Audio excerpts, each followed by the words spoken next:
Akalalam Jnanamurtim Dvandvadītam Gagana Sadrisam Tattvamasyaadilakshyam Ekam Nityam Vimalamachalam Sarvadi Sakshibodham Bhavadītam Trigunarahitam Sadgurum Tam Namami.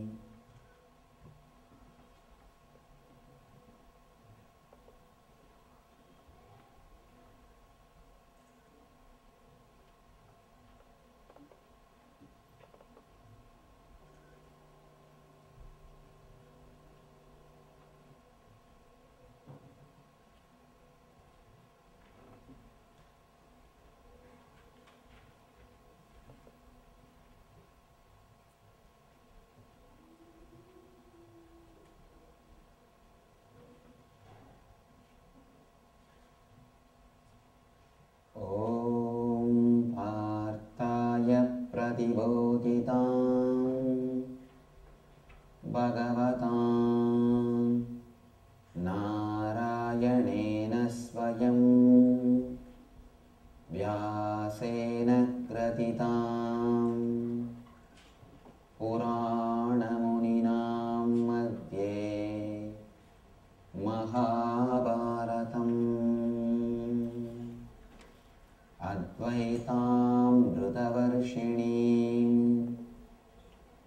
Bhagavatim Ashtadasadhyayinim Ambatva Manusantadami Bhagavad Gite Bhavadveshinim.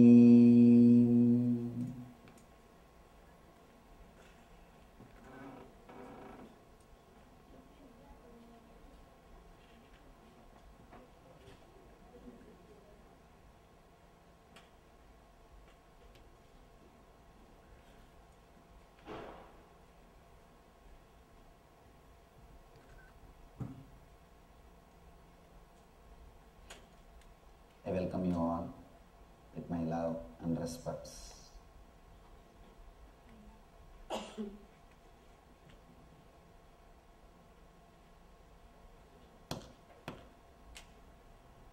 There are millions of spiritual scriptures, books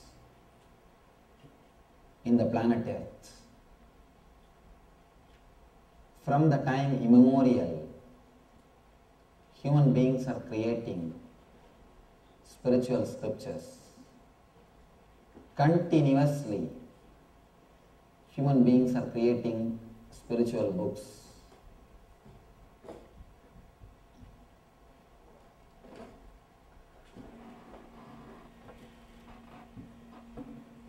Bhagavad Gita, the book on which will be speaking, will be studying, is incomparable. You can't compare this book with any other book. Not just because we are speaking on this book, but I can say one thing for sure. There is no other book which has penetrated human consciousness so deeply. There is no other book which has made so many enlightened beings on the planet Earth like Bhagavad Gita. There is no other book which is a complete encyclopedia of spirituality. I can say the Bhagavad Gita is unabridged dictionary and encyclopedia of spirituality. All the spiritual scriptures can be classified in three ways. One is Shastras, means the books which gives you the clarity about the aim or the goal of the human life. Shastra means the book which teaches you how to live, what is the purpose of life, what is the goal of the life, which gives you an intellectual understanding about the ultimate man, God, life. All your major questions are answered intellectually, logically. We go on. We can put any type of questions. You will have the answer. Logically, you will be convinced to follow the ultimate path, that is Shastras. There are so many hundreds of examples we can give, which is Shastra, even 10 commandments. They are Shastras. The books which gives you regulations, do's and don'ts, Vidhi and Nisheda. Do's and don'ts, which tells you what has to be done and what should not be done, which guides you in the life. It is called Shastra. There is another kind of literature, which is Stotra.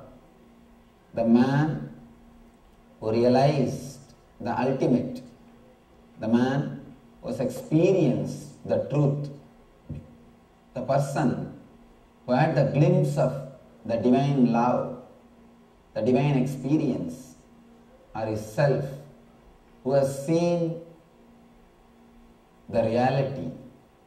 He expresses his joy. It is called Stotra. You worship, you surrender yourself to the divine. That is Stotra. The literature from heart. Literature from head is Shastra. Literature from heart is Stotra. There is another kind of literature which is called Sutra. Means which gives you the technique to reach that state.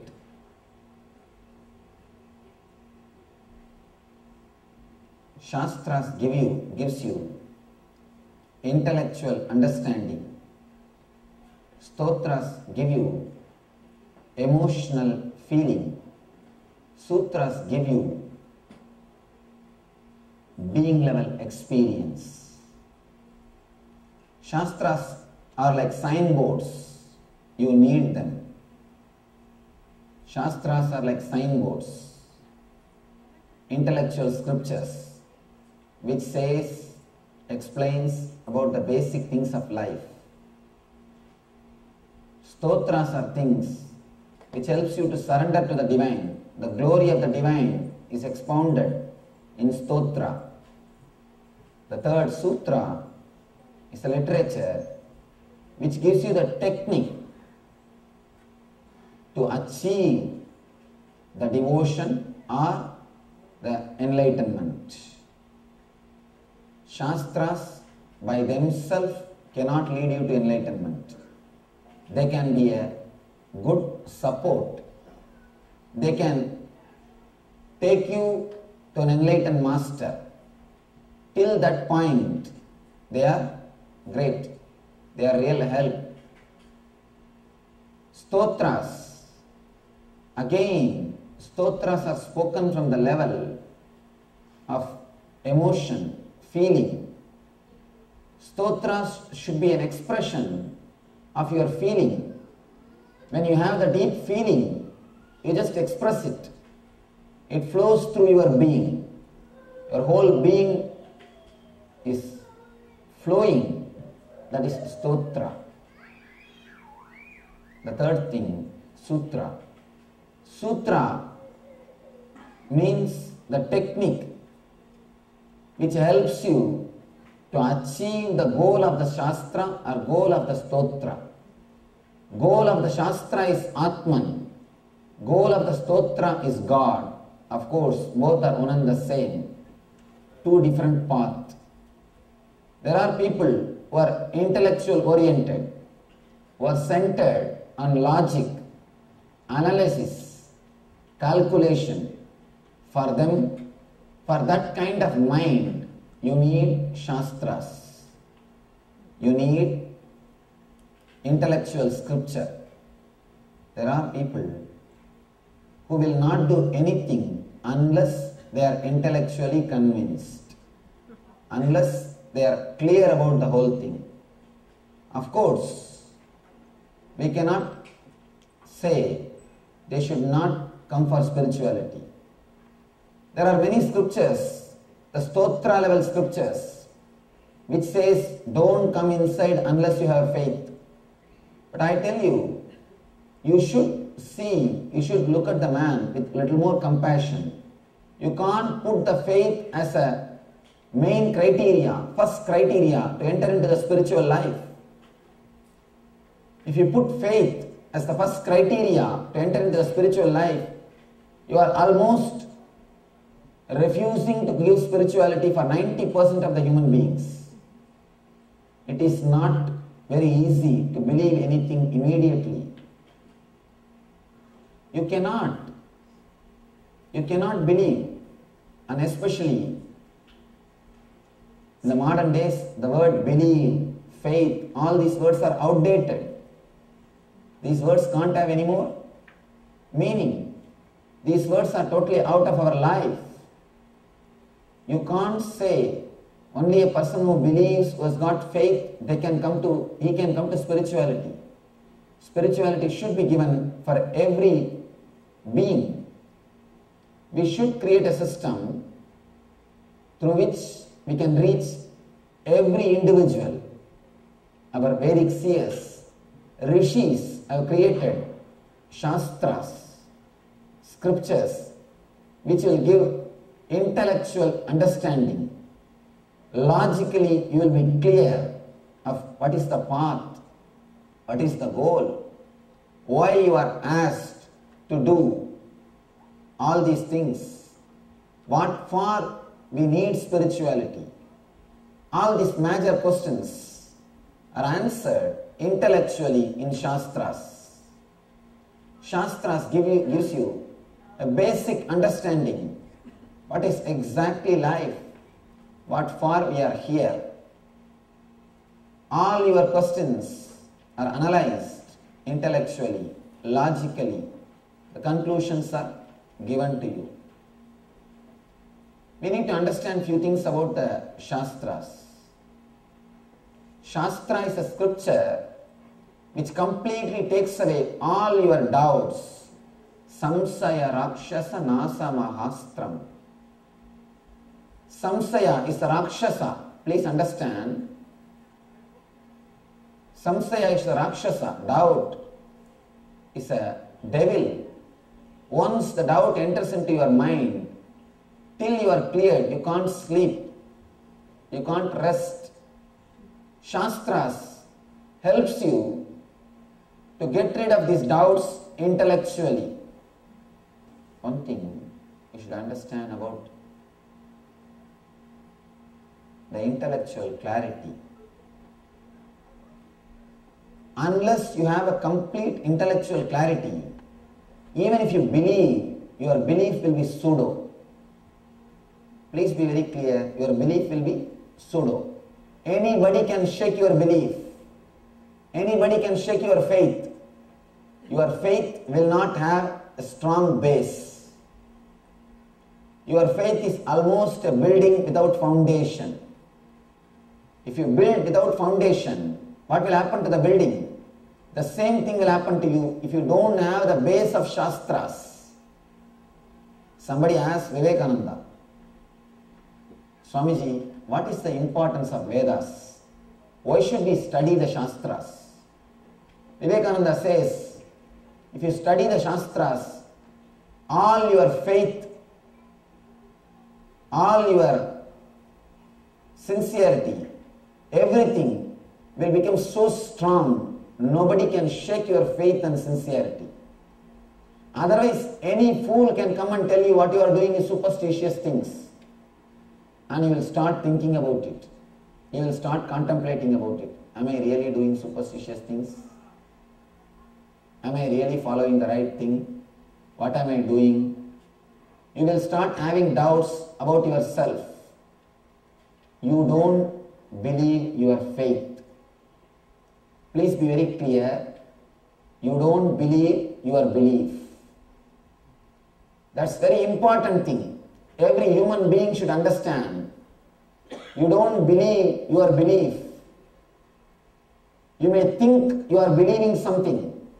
You may think you have faith about something, but your faith or belief is not deep enough.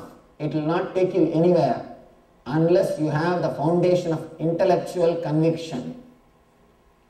Unless you have the deep foundation of Shastras, you will not be able to believe anything. I have seen the people who think they believe. Please be very clear.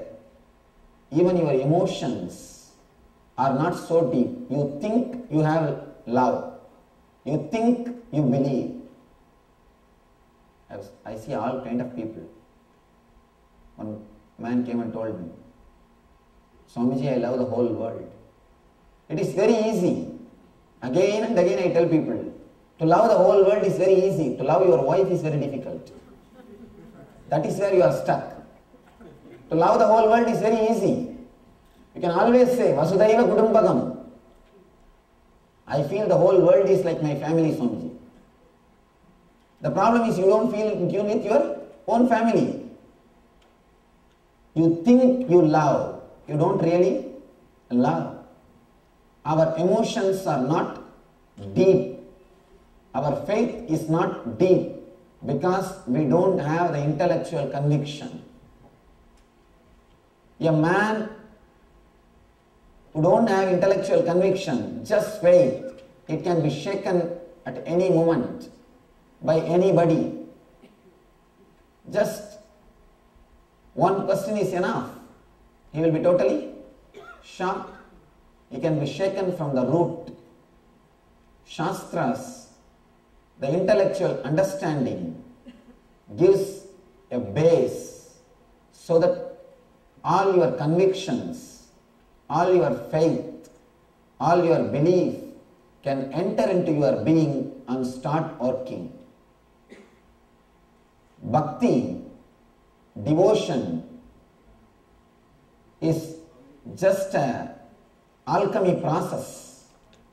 If a touchstone touches you, have you heard of this touchstone? Ramakrishna says beautifully. If a touchstone touches any metal, it will become gold. Just by a sparsha, just a touch is enough. Any metal will be converted into gold. Bhakti is a touchstone. The moment the bhakti touches you, simply you will become God. You will become divine. The problem is we never allow the bhakti to touch us. We never allow the devotion to work on us. We never allow the devotion to penetrate our being. We may think we want God, but we are continuously afraid of divine. You may think you want divine, but as long as it is very superficial, as long as things are under your control, things go well. The moment the devotion enters into your being and starts the process, you say, no, not that much, this is enough. I think that is too much for me. You stop at certain point. Your faith is just pseudo. A small story. One guy who lived throughout his life as atheist, he fell from a cliff and he was hanging, holding a small root, and slowly the root is also giving way. He started shouting, "Oh God, I never believed you, but now I believe you, please save me. Please save me, now I believe you." Heard a booming voice from heaven, said, "Oh my son, don't worry, I'll save you, just let go the root. Let go the root, I'll save you." Immediately he said, "Is there anybody else who can save me?" Our faith is just pseudo. Is there anybody else who can save me? God is only one choice for us. If you don't have any good movie on the TV, that day you go to the temple. If you don't have any other commitment, any other party, that day you think of going to the temple. God is only one more choice for us in our life. Till you have the intellectual conviction about the life, God will be just one more choice in your life. The spirituality will be just one more choice.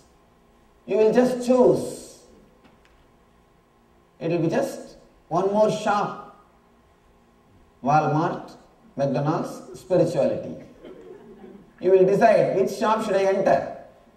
It will be just one more shop, nothing more than that. The basic need for the life is intellectual conviction. One guy was praying to Venkateshwara, "Oh Prabhu, give me $1 million. If you give $1 million, I'll put $200,000 in your hundi. If you don't believe me, deduct the 200,000 by yourself. Just give only 800,000.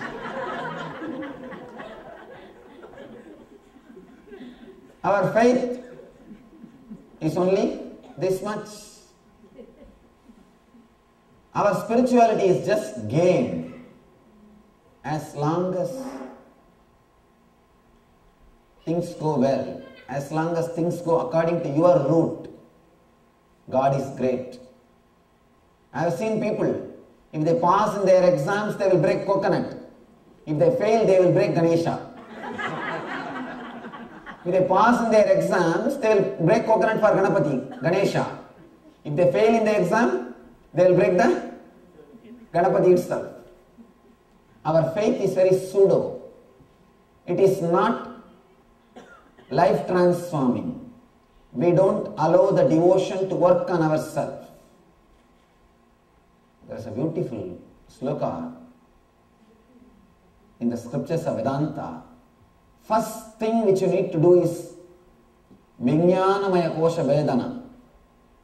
The translation of the English translation goes, clearing your intellect.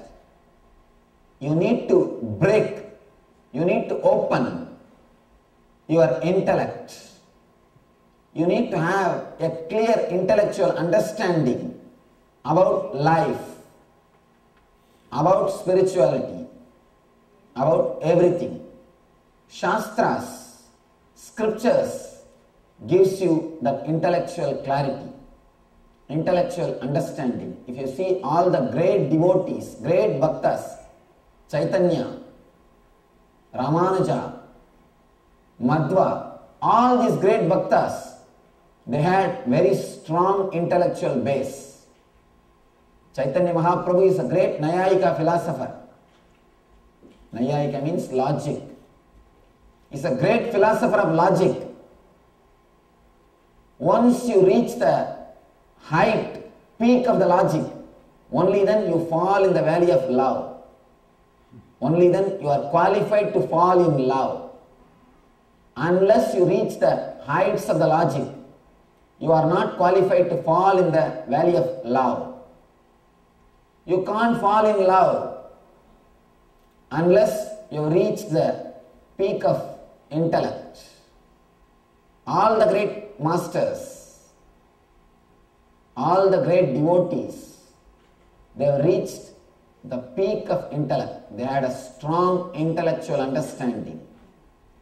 They had a strong Shastra base. Whether Chaitanya Mahaprabhu or Madhva or Ramanuja, all these great masters of devotion, they had a strong intellectual base. The first category is scriptures, Shastras. Next comes Stotras. Stotra means expressing your experience. Expressing your experience or expressing your devotion love to the master or the God, to the Guru or the God. Expressing your deep love is stotra. You stand in front of the divine. You stand in front of the Lord and you recite your feeling, you express your feeling. Many people ask me, what is this, Swamiji? In your Hinduism you have idol worship.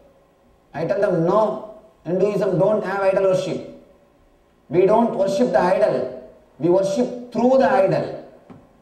Please understand, there is a very big difference between worshipping the idol and worshipping through the idol.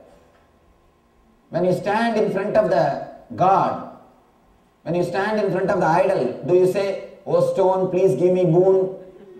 Oh stone, please heal me? Oh stone, please save me? No. You say, oh God, please save me. Oh Lord, please save me. Oh Prabhu, please save me. Please understand, we don't worship the idol, we worship through the idol. So what we are not doing is not idol worship.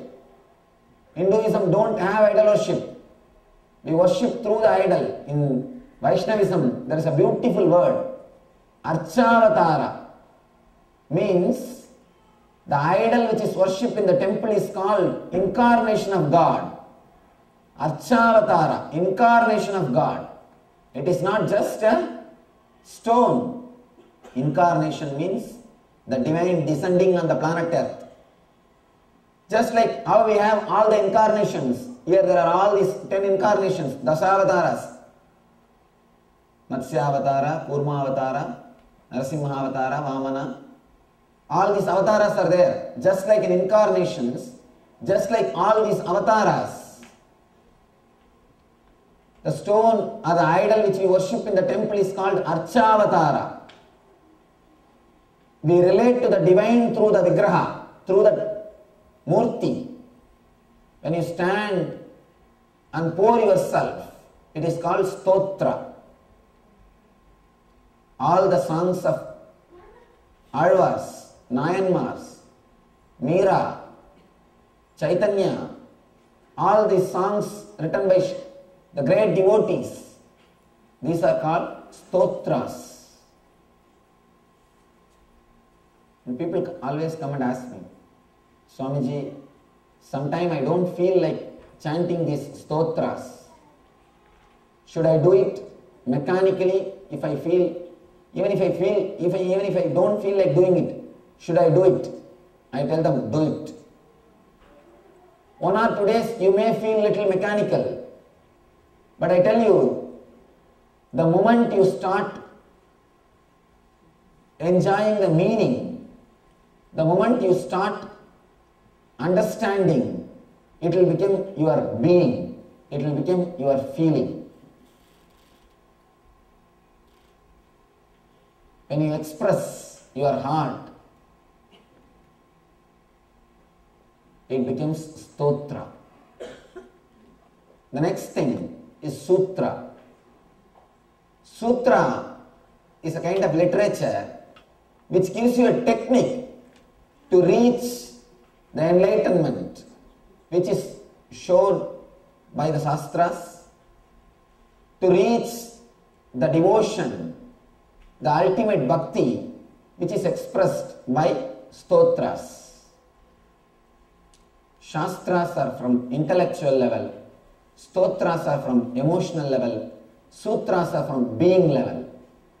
There are 3 kinds of human beings who are head oriented, who are heart oriented, who are being oriented.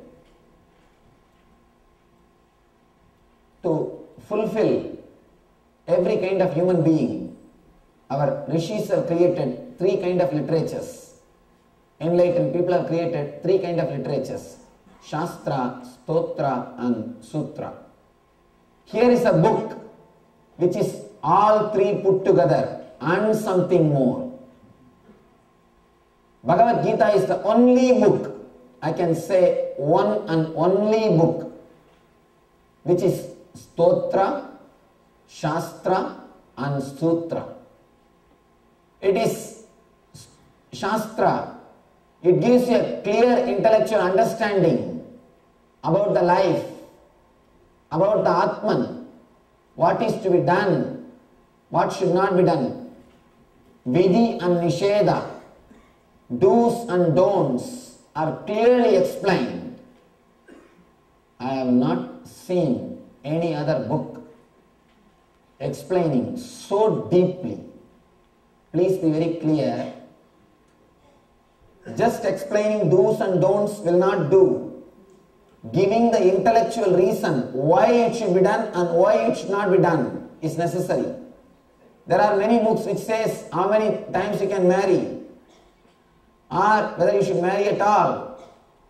There are so many literatures to explain, but there are very few books which gives the reason why you should do or why you should not do.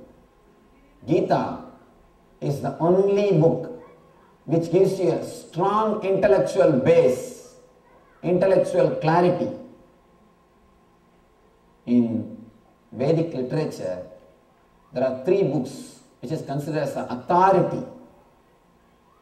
No other religion has got so much of books like Hinduism, like Vedanta. We can be sure of that one thing. No other religion has got so much of literatures. Among that literatures, our masters have chosen 3 books. It is called Prasthanatraya. The authority in the spirituality, these 3 books. One is Brahma Sutra, another one is Upanishads, the third one is Bhagavad Gita. Brahma Sutra is written by Veda Vyasa, an enlightened master. Upanishads, again written by rishis, enlightened masters. But Gita is directly from the God, incarnation, Purnavatara. Even among the incarnations, Krishna is considered as a Purnavatara, complete, full incarnation. Why? Why Krishna is considered as the Purnavatara? Why not other incarnations? Why only Krishna is considered as Purnavatara? We should first understand why incarnations come to the planet Earth. Why incarnations happen on the planet Earth? Ramakrishna says beautifully. There was a big, beautiful garden with so many trees, with so many variety of flowers, with so many variety of fruits. 3 friends were walking near the garden. There was a big wall. One friend climbed that wall, saw the garden. Oh God, such a beautiful garden. He just jumped inside the garden and started enjoying. The second guy climbed the wall and saw the garden. He felt so beautiful, but he had a little bit of courtesy. He turned and said, "My dear friend," the friend who is below, he said, "My dear friend, there is a beautiful garden, come, I am going." He jumped and started enjoying the garden. The third guy, he climbed the wall, he saw the beautiful garden, and he saw his 2 friends enjoying, and he understood the joy or the bliss which they are enjoying. Then he decided, no, I will go down and tell all my people there is such a beautiful garden, and I will bring them all, make them enjoy this garden. The man who comes down is incarnation. The man who descends from the divine is incarnation. The person who comes back to the planet Earth to tell you about the divinity, to make you realize what he experienced, he is called incarnation. Scientist is a person who creates a formula to understand the things of the outer world. For example, Newton saw something happening in his garden. He saw the apple falling from a tree. Suddenly some understanding came to him. He understood something. Why this is falling? What is happening? Why it should not go up? Why it is coming down? He started thinking. Some understanding happened to him. The glimpse of truth happened to him at that moment. Immediately, he analyzed, created a formula so that everybody can understand what is happening when things fall. Theory of gravity. He created a formula. Scientist is a person who creates formula for the outward things, for the things of the outer world. Same way, mystic, spiritual mystic, enlightened person is a person, master is a person who creates the formula to reproduce the inner world experiences. Scientist creates a formula to reproduce the outward experience, the outer world experience. Master is a person who creates a formula to reproduce the experiences of the inner world. Meditation techniques are the formulas. Incarnation is a person who can directly give the experience without even using the formula. All these great incarnations are coming down to the planet Earth to give the spiritual experience, to make people realize that they are divine, to make people experience they are God, to tell the people the other side is beautiful, there is a very big garden, come let's go and enjoy. Incarnation is a person who has come down, descended to teach divinity to the world. Why Krishna is Purnavatara? Because he has got all the qualities which is needed to push the human beings to the divinity. To push the human beings to the divinity. He is called Jagat Guru. He is called the Guru of the whole universe. There is a beautiful sloka. Vasudeva Sudam Devam Kamsa Chanuramardanam Devagi Paramanandam Krishnam Vande Jagat Gurum. The sloka says Krishna is the Jagat Guru.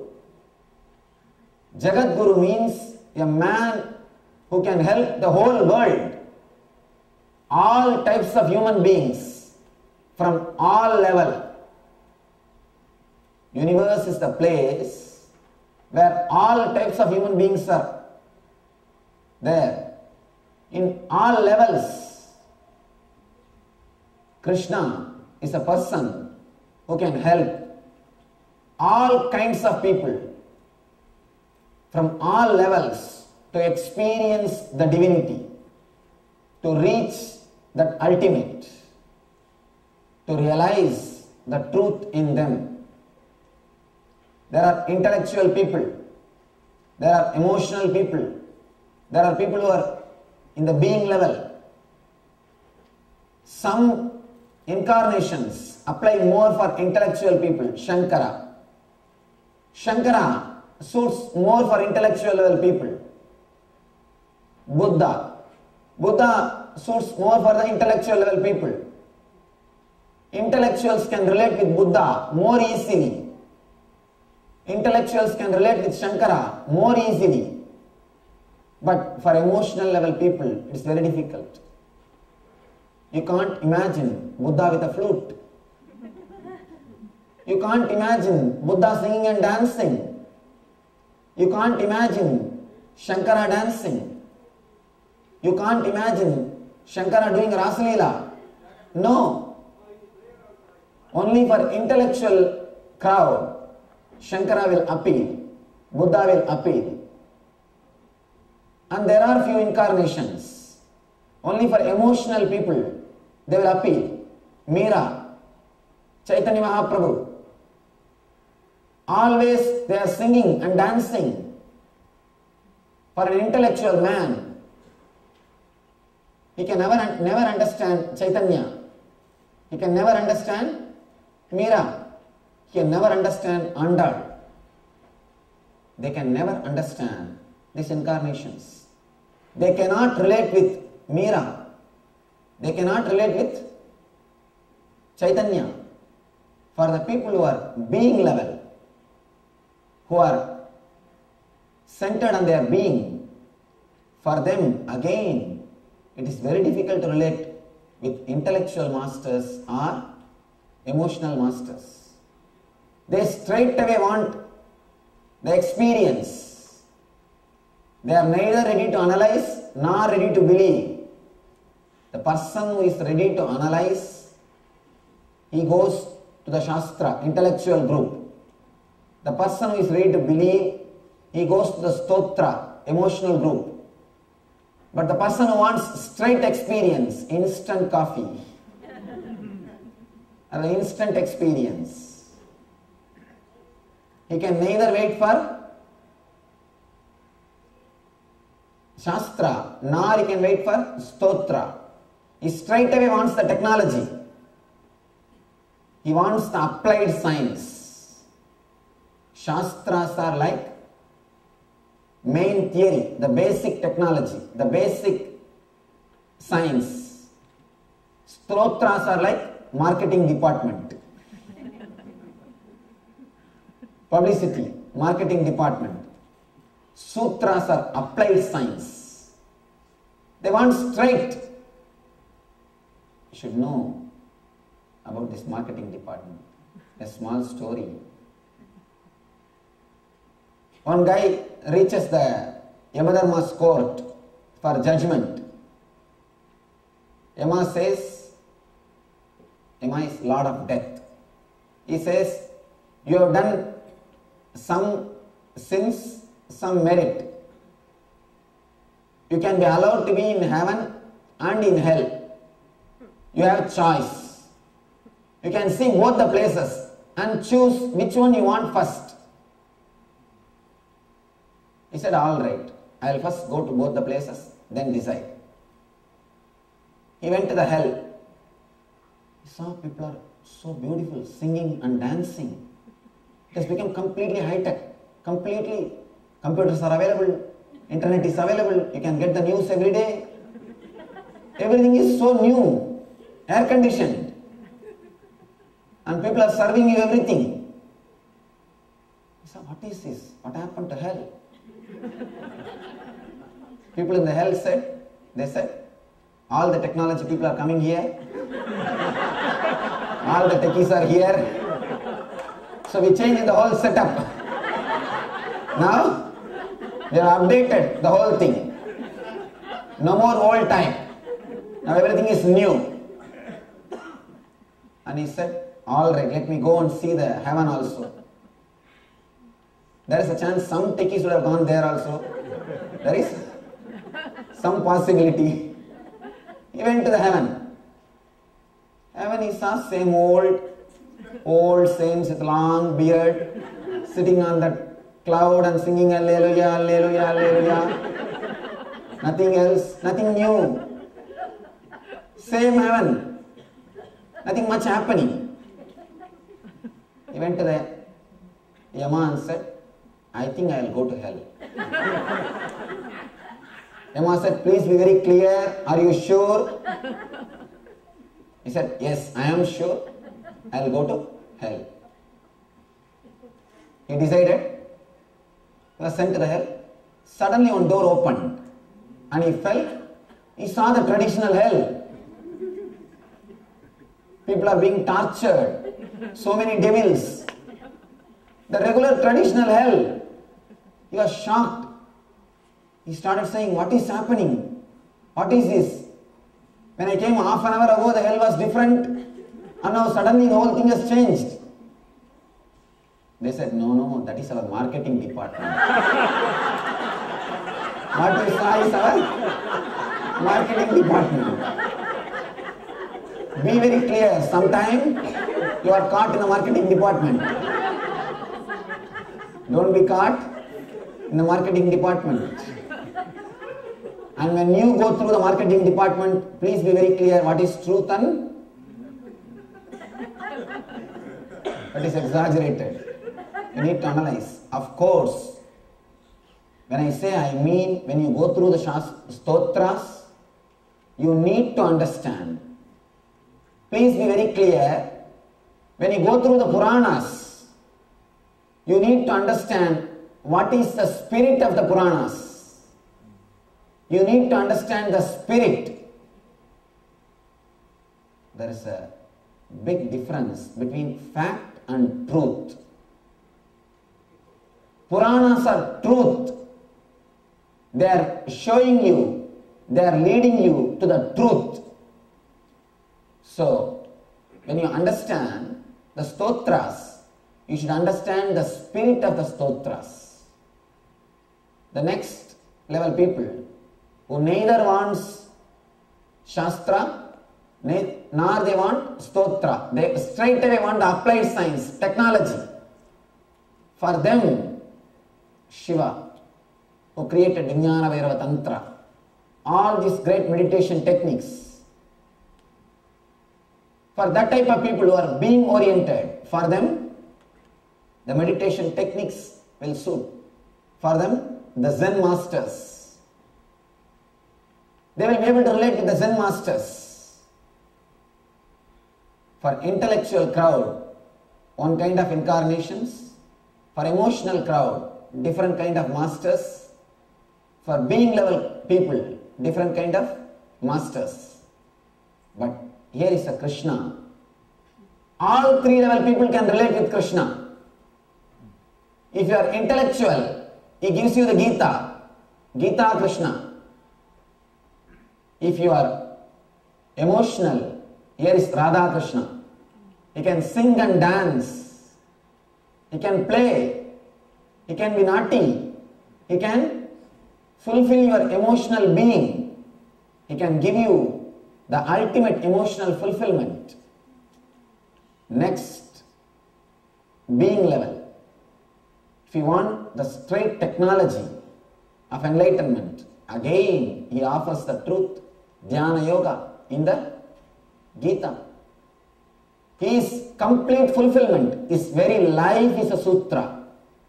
Please understand, the very life of the Krishna is sutra. Sutra means the technique which leads you to enlightenment. The body language of the enlightened person is sutra. Krishna is the person whose body language straight away leads you to enlightenment. Understand? Rama will lead you to dharma. If you follow whatever Rama did, you will have dharma. But with Krishna, you will have straight away moksha. With Krishna's being, when you experience the being of the Krishna, when you understand the Krishna, his very being is technique. His very life is technique. That is why there is a word in Bhagavata, Leela Dhyana. Just remembering the Leelas of the Krishna is Dhyana. Please understand, no other incarnation is given this word Leela Dhyana. No other incarnation is praised. Just remembering their acts is Leela. But masters describe remembering the acts of the Krishna itself is Leela. All these great rishis, once they go to Vrindavan to see what is happening, why these fellows are so happy, and just always singing and dancing. And we rishis are sitting with the closed eyes, with a long face and trying to meditate so much. Nothing is happening. Except the beard growing, nothing else is growing. We are sitting for a long time. But these gopikas, singing and dancing, always happy. What is happening? They just wanted to see. They must have been disturbed by the singing and dancing sound of gopikas. Small story. Guy was sitting on the bank of the river and trying to meditate. He heard the anklet sound, opened the eyes and saw a young lady walking, young women walking to fetch water from the river. He said, what is this? What is this? What kind of disturbance? He closed his eyes, again started meditating. Next day, same time, again he heard the sound. Unconsciously opened the eyes and saw, what kind of disturbance? He closed the eyes and started meditating. Third day, same time, he is waiting for the anklet sound. These rishis must have been disturbed by the singing and dancing sound of gopikas around the Krishna. They wanted to know what is going on in Vrindavan. They came down. They went to the Vrindavan just to see the gopikas. Not only gopikas have not received them properly, they did not even care to go and sit and listen what they are speaking. They are happy, completely in fulfillment, completely fulfilled, total contentment, remembering Krishna, and in the reminiscences, memoirs of the Krishna, reminiscences in Krishna. These rishis have asked, what is this? We are rishis, we have come all the way to see you, you guys are not even receiving us. One gopi came out and asked, rishi means what? We meditate on God. We meditate on His feet in our heart. Meditating on His feet. Come, we will show you, we are playing with Him. Meditating on Him. Why unnecessarily? Come, we will show you, we are playing with Him. They say, you are trying to remember Him, we are trying to forget Him. He is so much inside our being. We are not able to forget Him. We are not able to do any of our work. He is completely filling our inner space. We are not able to do anything else. Many people come and ask me, Swamiji, should we remember you? Should we take you as our master? I tell them, never do that mistake. If I am going to help you, if I am your master, you will not be able to forget me. If you have to remember me with effort, be very clear, I am not your master. Forget, carry on your work. Carry your life. If you have to remember something consciously, with effort, it is ugly. It is ugly. When you can't forget, only then the devotion happens to you. Gopikas, they say, we are not able to forget. We are not able to forget. Emotional people also can relate with Krishna. They can sing, dance, play with Him. And the being level people who are continuously aspiring, seeking straight technique, straight experience.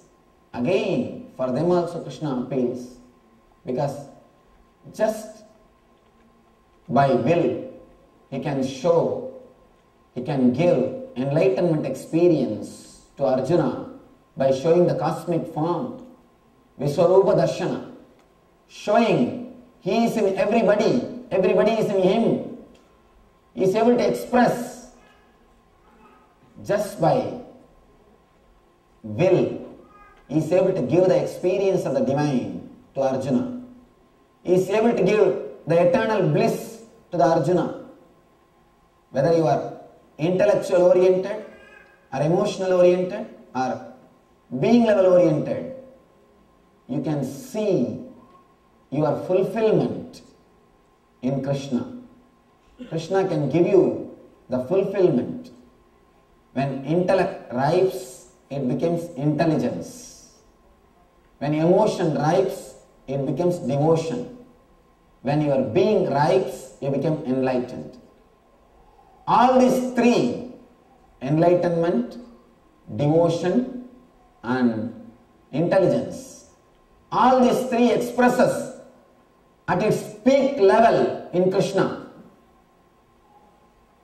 Krishna is the person who can fulfill every being. That is why he is called Jagat Guru. He is called Jagat Guru, Guru of the whole universe. One person came to me, one Swami in India. He told me, I am the Jagat Guru. I said, Jagat Guru? Hey, what is this? It's like having a small hotel in the roadside and naming it as Hotel Sheraton. I asked him, Jagat Guru, what do you mean by that word? Do you know the qualifications of Jagat Guru? He said, no, I have one disciple, his name is Jagat. I am Guru of him, so I call myself Jagat Guru. I have one disciple, his name is Jagat. So understand, the word Jagat Guru means not just the Guru of one person who is Jagat. You are supposed to be the person who leads the whole universe into the divine consciousness. Krishna is the only person who is Jagat Guru. Person who is intellectual oriented, for him the Upanishads will appeal, Shastras will appeal, Brahma Sutra will appeal.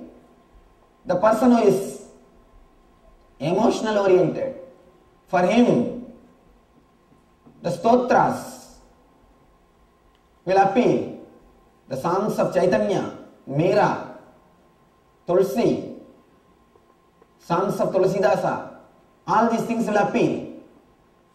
For a person who is being level oriented, for him Vijnana Vairava Tantra or Patanjali Yoga Sutra, which gives you the applied science, technology, that will appeal.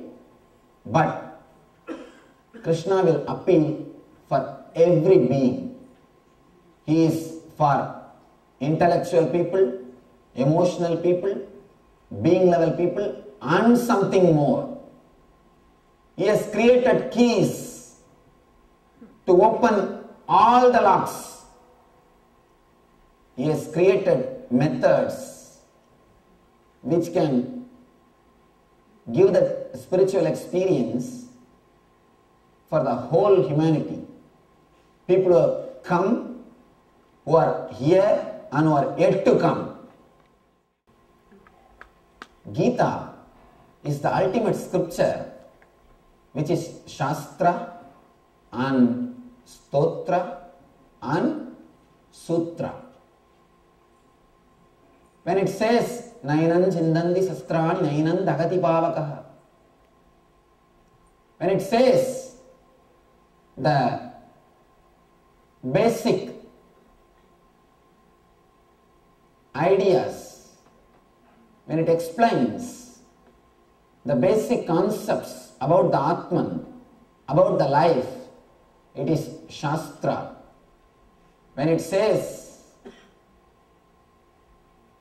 Namo Purastat Prushtadaste Namostude Sarvadayeva Sarva, Arjuna is doing the stotra. Arjuna is praising the Lord. He is expressing his devotion. O Lord, I bow down to you from all the sides. You are the ultimate. This book is stotra. When you read all these lines, you experience this book as a stotra. There is another one beautiful sloka. Ananda viryam idamikravat. Ananda viryam ida vikramastvam. Sarvam samapnoshi tadosi sarva. These slokas prove Gita is stotra. Then there is another one sloka from Dhyana Yoga. Samam gaya sire grivam darayanna chalam stiraha samprekshana sigakram swam disaschana valogayan. This gives you the straight technique how to meditate. Through these slokas, Gita is proved as sutra. Gita is shastra, which gives you intellectual understanding, and it's a stotra, which creates emotional love for the divine, and it is a sutra, which gives you the technology of reaching the experience. And something more. What do I mean by the word and something more? Not only he explains all these things, he repeats it again and again and again so that it will be drilled in you. Somebody asked Buddha, for 40 years you are speaking, but you are speaking the same thing. All your teaching can be reduced to one book, Dhammapada. It is reduced to one book, Dhammapada. They asked him, why are you speaking the same thing? Buddha says, yes, I speak the same thing because you never hear. You never listen because you don't listen. Again and again we miss. There are 3 kinds of doctors who just gives you prescription, 1 level doctor, 3rd level. 2nd level, he gives prescription and medicine both in your hand. He gives you the medicine also, not only prescription. There is another kind of doctor, 1st level. He opens your mouth and puts the medicine. He sees that you take the medicine. Krishna is 1st kind of doctor. He sees that you experience. He is result oriented. There are 3 kinds of professors who just gives you the syllabus. 1 kind of professor, he tells this is the syllabus, read and come and give the exam. Another one kind, he tries to explain every subject. He tries to make you understand. The 3rd, or I can say is the 1st grade, he sees that you produce the result. He sees that you pass. Krishna is a master. He sees that you understand. Again and again and again, he repeats the truth. He is never tired. He is not tired. He is not feeling bored. I tell you honestly, nobody else except Krishna can have such a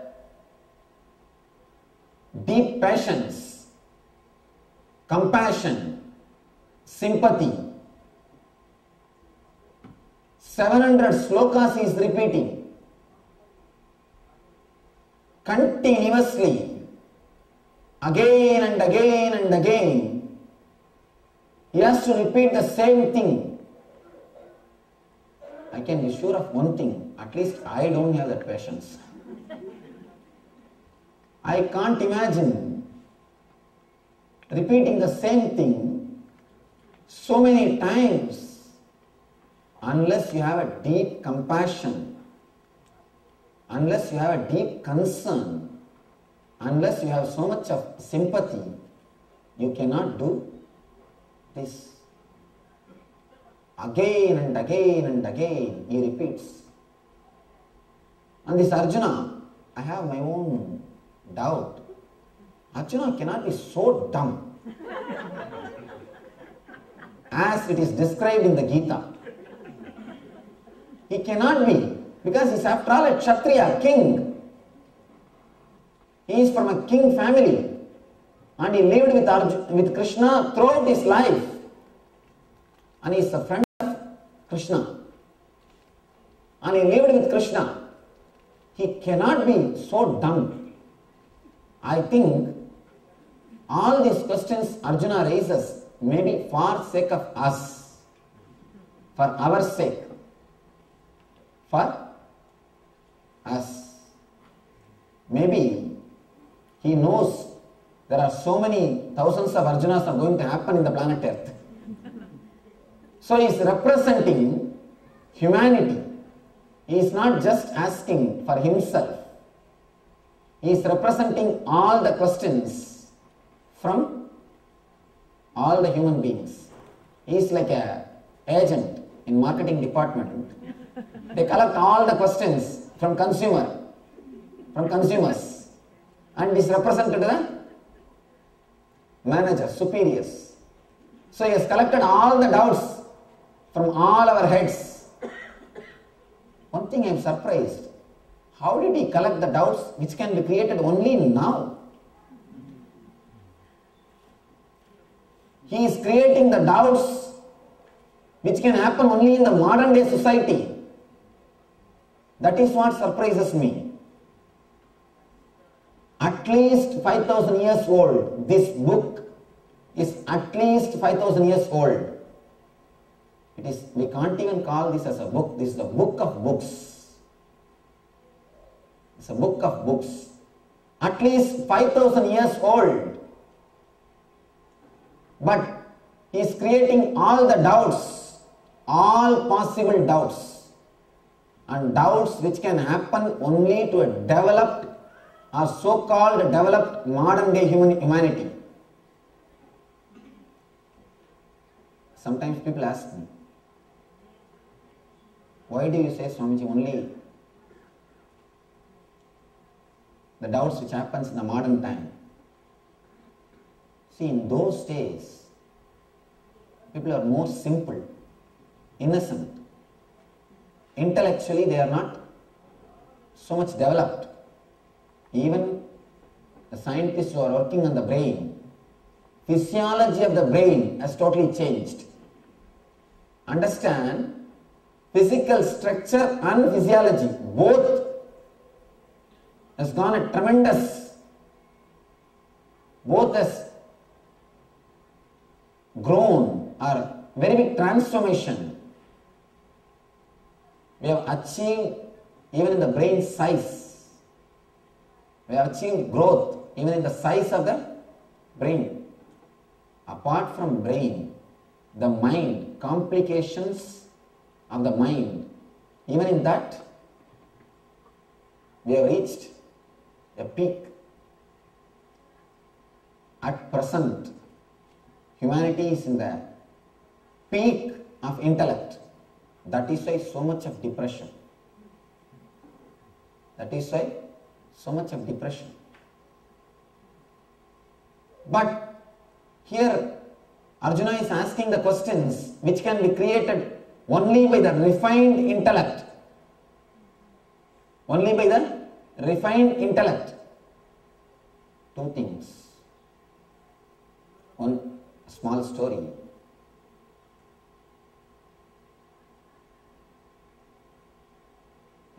One guy goes to Socrates, young guy, asks Socrates, "Sir, should I marry?" Socrates says, "Surely you must marry." Of course, maybe you know that Socrates' married life itself is not happy. She used to beat him. She used to beat him. Now all his philosophy is till the gate, till the door of his house. The moment he enters inside the house, only her philosophy, not his philosophy will work.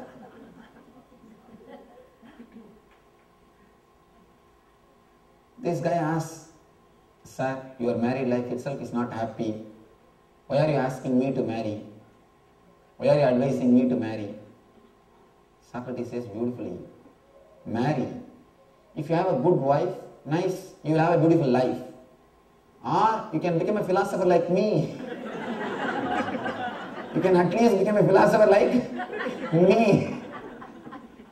If you have a right wife, it's good for you. If you have like mine, it's good for the country. Both the way, it is good. Only when you are tortured, inside or outside, you become philosopher. Please be very clear. Only when you are tortured, whether from inside or from outside, you become philosopher.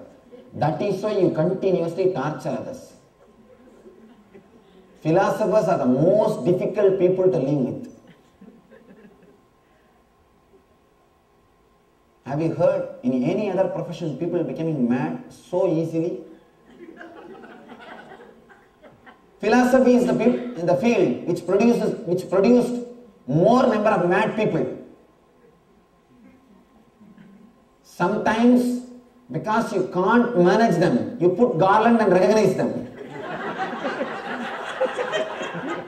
You just put garland and put them in the stage. Do whatever you want, but please leave us.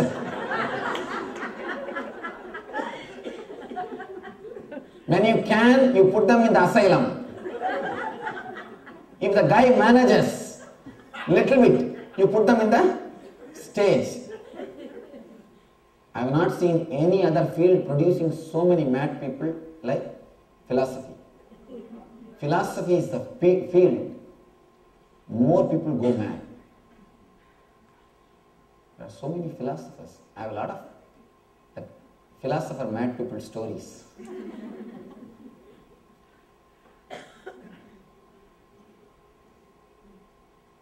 There's a one-liner.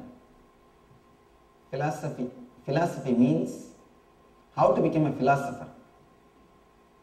Just learn how to complicate simple things of the life, you will become a philosopher. Philosophy is a thing which makes complicate even the simple things of life.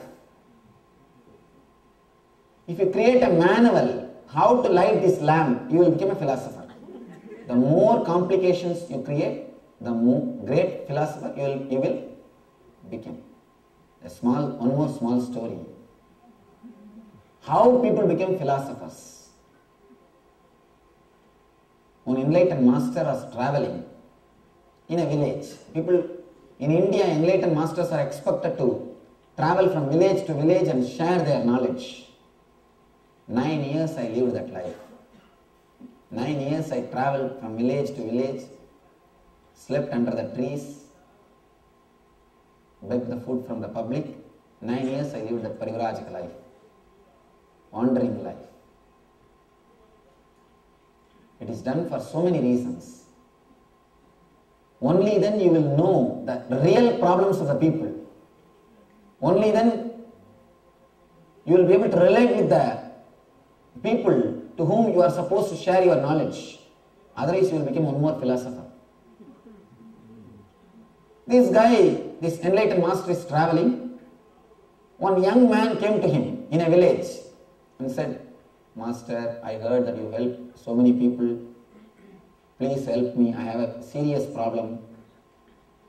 He said, what's your problem? Always people laugh at me. Nobody respects me. They think I am a fool. The whole village has decided, rubber stamp me as a buddhu, means fool. Please save me.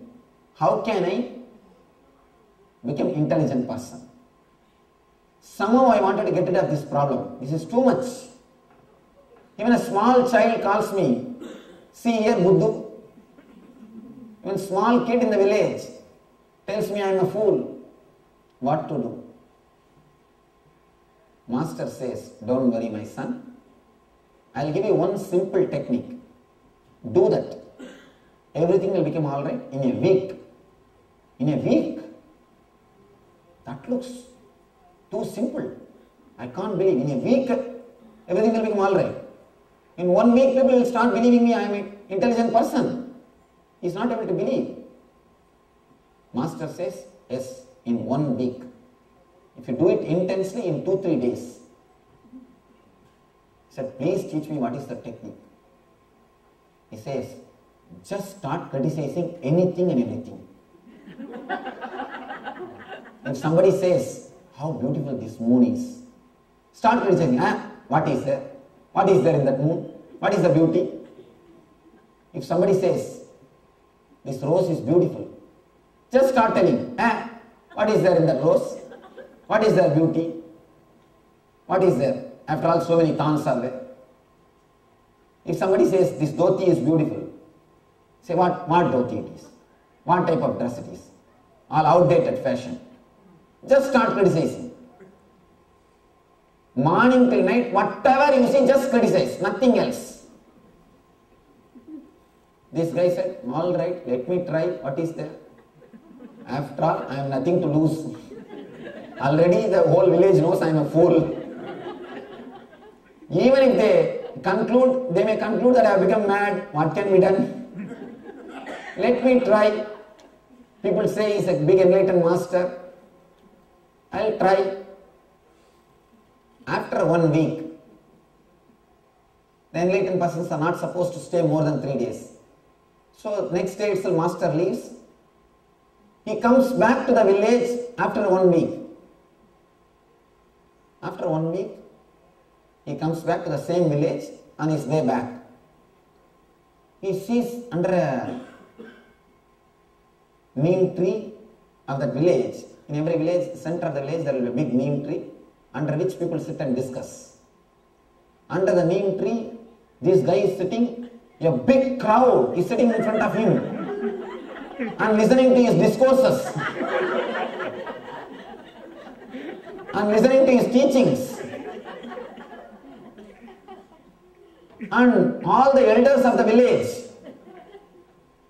all the great people who used to make fun of him, who used to laugh at him, they are all sitting at his feet and listening to him with all the respect.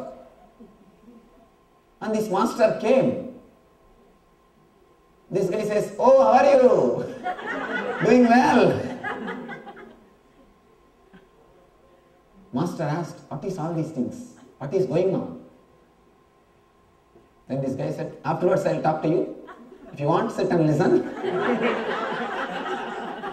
Otherwise you can wait for me. I will finish my lecture, then I will come and meet you. Anyhow, he has no other way. He is not so popular in that village. He has to sit at the feet. After all his lecture is over, in a private, this guy is telling, he just touched the feet of the master. Master, you just saved me. Just that one technique. I simply started criticizing people. Today I am the most intelligent people in the whole village. Now the whole village respects me. There is nobody who is against me. And whatever I say, people obey. And soon they may build a temple for me. I may have my own temple. And I became a great philosopher. All you need to do is only one thing. Just criticize whatever you see. You will become a philosopher. And never give the solution. That's the next secret. First thing, criticize everything. Whatever you see and whatever you can't see. Start criticizing. Next thing, people will naturally ask for replacement solution. Never give that. Because the moment you give the solution, somebody else will start criticizing your solution. And he will become philosopher at your cost. He will become philosopher at your cost. Never allow that. There is a beautiful book, Kandana Mandana Vada. In Sanskrit, there is a book. The book is, throughout the book, only one thing is done. All philosophy is criticized completely. From the root, every philosophy is questioned. The book is called Kandana Mandanavada. Whether it is Advaita, Visishtadvaita, Dvaita, Ajata Siddhanta, or Nyaya, Darshana, Purvamimamsa, Uttaramimamsa, Patanjala, Yoga, any philosophy, Sankhya, Vaiseshika, or any philosophy, all the philosophy is completely condemned, questioned, totally shaken. Finally, the onlooker, he puts one question to the philosopher. Yes, sir, you have shaken all the philosophy. Tell us now, what is the solution? You have taken all the philosophy away from us. Now give us a solution. Replace something. Replace your philosophy. At least we will follow that. He says, no, I will never do that mistake. I will never do that mistake. Because somebody else will condemn my philosophy and he will become guru. I became a philosopher by condemning everything. I do not want to create a platform or possibility for somebody else to become a philosopher by condemning me. To become a philosopher, all you need to do is just two things. Condemn whatever you know and whatever you don't know. To condemn whatever you don't know is very easy. Next thing, never give solution. This is the way the philosophies are created. This is the way philosophies are created. Here, Krishna takes you beyond philosophy. His Shastras are not philosophy. Please be very clear. In the East, in the Vedic culture, Shastras are called darshanas, means philosophia, not philosophy. Darshana cannot be translated by the word philosophy. We have no equivalent word in English for darshana. Darshana means what you experienced. Philosophy is what you thought intellectually. So in the East, there is no philosophy. Eastern philosophies cannot be called as philosophies because they are experiences, they are expressions of experiences. Gita is not philosophy. Gita is darshana. They call it Gita darshan. Gita darshan. It is a philosophia, not philosophy. Here is the book which is Shastra, Stotra and Sutra. And here is a man with whom you can relate in all three levels. Whether you are intellectual, emotional or being level. His life itself is his message. He lived what he preached. He lived what he preached. His life is message. There is a very big problem. People face understanding Krishna. All these intellectual people, they say Gita Krishna is the real Krishna. Means the Krishna who was sitting in the chariot and teaching the Gita to Arjuna. He is the real Krishna. The Radha Krishna is later addition. Somebody inserted. And these emotional people who can relate with Radha Krishna, means playing, Rasalila, they always say Gita is addition, later on added.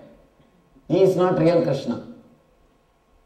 There is a big war from time immemorial going on between Gita Krishna and Radha Krishna. The devotees of Gita Krishna and devotees of Radha Krishna, they continuously fight. All these Gita Krishna people, they say Rasalila is added by Chaitanya. The Vrindavan part is added by Chaitanya. All these Radha Krishna people, they say Gita is added by Shankara. But only a person who has reached the being level, who has experienced the being of Krishna can understand he is Radha Krishna and Gita Krishna and something more. Man never understands the different dimensions of divine, different expressions of divine. Krishna is the ultimate expression of intelligence in Gita. He is the ultimate expression of devotion with Radha. He is the ultimate expression of Shastra and Stotra. Because of that, his whole life is a sutra. Just because he is the ultimate expression of Shastra and Stotra, he is Sutra. His very life is a technique to transform your life.